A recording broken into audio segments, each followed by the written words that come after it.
Buenos días, estudiantes. Deseando que tanto ustedes como sus familias se encuentren bien de salud y reiterando los consejos que nos están dando nuestras autoridades de quedarnos en casa. Con esas recomendaciones iniciamos la clase explicando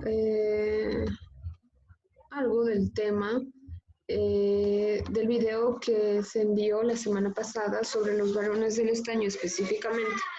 Debido al trabajo que se envió, en el cual ustedes deberían de investigar los aportes que estos personajes dieron a nuestro país, vamos a iniciar con una breve explicación de quiénes son y cuáles fueron sus aportes para nuestro país de una manera muy resumida.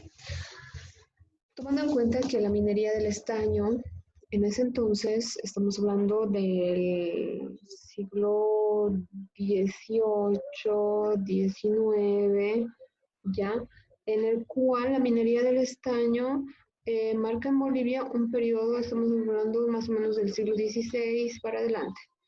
Aunque la minería para nuestro país siempre ha sido la actividad económica principal desde su fundación, en la historia republicana de nuestro país, nombres como Simón y Patiño, Mauricio Hochschild y Carlos Víctor Aramayo fueron personas que se atribuyen en sí como el nombre de los varones del estaño gracias a la enorme fortuna que obtuvieron con la explotación del mineral del estaño en nuestro país.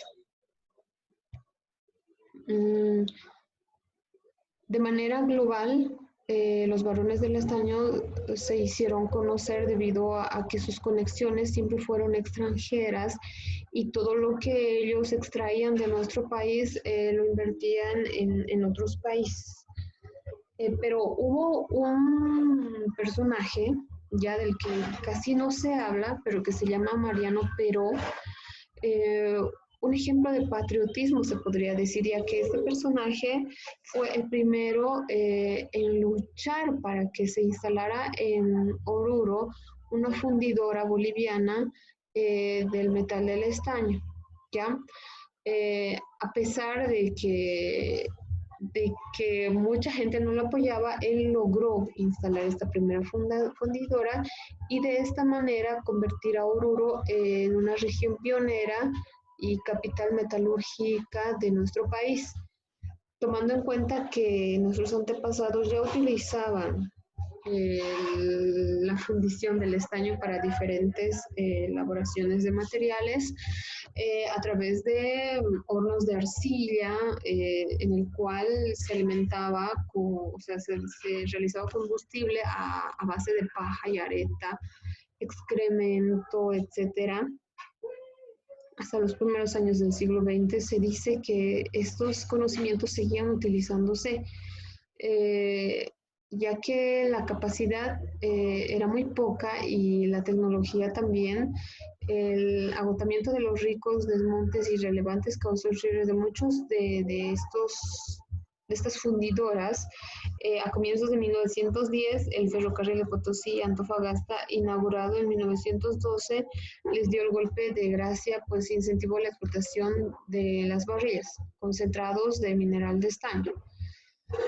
Uno de los personajes que se hace denominar en sí varón del estaño fue Simón Iturri Patiño, cochabambino, que trabaja como administrativo en la compañía minera de Huanchaca, que se traslada a trabajar en la mina y trabajando allí principalmente como obrero. Su fortuna inicia con el descubrimiento de la veta rica de estaño en la mina La Salvadora en el departamento de Potosí. Tras su descubrimiento, en los años siguientes, él forma un complejo minero en las minas de Yayagua, Catavi, Uncía y Guanuni, entre otras, ubicadas en el mismo departamento, y es de ahí que su fortuna comienza a crecer y también es apoyado, o sea, el crecimiento de su fortuna se da también gracias a la construcción del ferrocarril Machacamarca-Uncilla en 1911. Este personaje logra hacer una inversión en las minas chilenas. Sus aliados siempre fueron capitalistas extranjeros y una vez de establecer sus inversiones con nuestro país vecino y tras la famosa revolución o levantamientos que existen en nuestro país, casi nada afecta a la nacionalización de las minas a este personaje, ya que una vez que se establece esta nacionalización, él sin problema alguno decide retirarse al extranjero a disfrutar de su gran riqueza adquirida en nuestro país, dejando a esas minas con material obsoleto que no permite la continuidad de la extracción minera en nuestro país y como consecuencia causa una crisis económica que es como una desventaja de la nacionalización de las minas, que si bien este personaje pudo haber dejado algún material tecnológico de extracción mineral, de fundición, etcétera, tal vez la historia de nuestro país hubiera sido diferente. Pero a pesar de esto, este personaje se caracterizó por dejar ciertas, se podría decir, ciertas riquezas no materiales, sino más bien riquezas que imparten educación a nuestro país y que actualmente podemos continuar observando, visitando, y una de esas es el Palacio Portales, que fue construido en 1915, que se encuentra en el departamento de Cochabamba. Riquezas de educación pedagógica, riquezas que imparten conocimiento de la cultura europea, ya que este Palacio Portales es construida bajo la mezcla de diferentes culturas europeas y es de ahí que nace de la fundación de Simón y Patiño, no solamente esto, eso es un vivo ejemplo de las cosas, las riquezas que él deja a nuestro país en el departamento de Cochabamba. También existe una universidad, existe la hacienda de Simón y Patiño, ubicado también en nuestro departamento, bajo los cuales se convierten en museos que nos brinda una riqueza de conocimiento puro de lo que ha sido la cultura europea.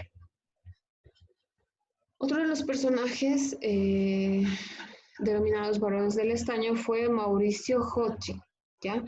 Es interesante este personaje, ya que si bien este personaje se dedica a la industria minera, él nace de una familia judía, hijo de un comerciante, llega a nuestro país después de graduarse de la Universidad de Minería y Tecnología de Freiberg en 1905 y comienza a trabajar en el conglomerado industrial de Metallwirtschaft y luego continuó su trabajo como agente de la compañía en España y Australia. Después se muda a Sudamérica para trabajar de manera independiente. Él se establece en Chile y regresa a Alemania, donde fue voluntario del ejército con un trabajo burocrático durante la Primera Guerra Mundial. En 1918, se casa y en 1919 regresa a América del Sur. Desde que era estudiante, él conocía a Simón Iturri Patiño y la fortuna que este mismo había acumulado.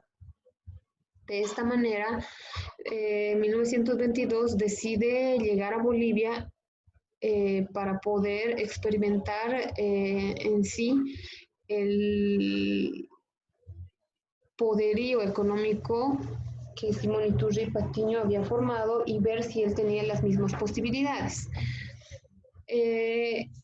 Y durante las siguientes 2 décadas construye un imperio económico en Bolivia en torno a la explotación minera y el comercio del estaño, que se extiende desde Perú hasta Chile. Durante este periodo, el crecimiento de algunos familiares que llegaron a América del Sur para trabajar con él incluye a diferentes parientes. Y en la década de 1930, durante el apogeo y su influencia económica, utiliza eso mismo con el presidente Germán Bush, ya en 1937 a 1939, a abrir sus puertas a refugiados judíos de la Alemania de Hitler. Aproximadamente 9.000 refugiados judíos fueron admitidos en nuestro país. Él financia el transporte y las viviendas una vez que llegaron al país sudamericano. Durante la Segunda Guerra Mundial fue proveedor del estaño y otros materiales para las fuerzas aliadas. En 1939 y en 1944 fue arrestado por el gobierno boliviano y sentenciado a muerte. Solo 2 semanas después de la liberación, después de su arresto, fue capturado y secuestrado durante 2 semanas y salió de Bolivia y nunca más regresó. Donaron parte de su fortuna al fondo de la fundación. Fue nacionalizado durante la Revolución Nacional en el grupo Moritz Hochschild. Fueron compensados con una asignación del 30% de los activos anteriores de la empresa de la compañía. Creció aún más y se expandió en todo el mundo. Hochschild inaugura la mina de cobre Mantos Blancos en Antofagasta. Se convierte en su operación minera más exitosa, aunque sus mejores resultados vendrían después de su muerte. Este personaje, algo que nosotros no sabíamos, ¿verdad? Porque la historia de Bolivia no nos cuenta mucho, es este tipo de actos solidarios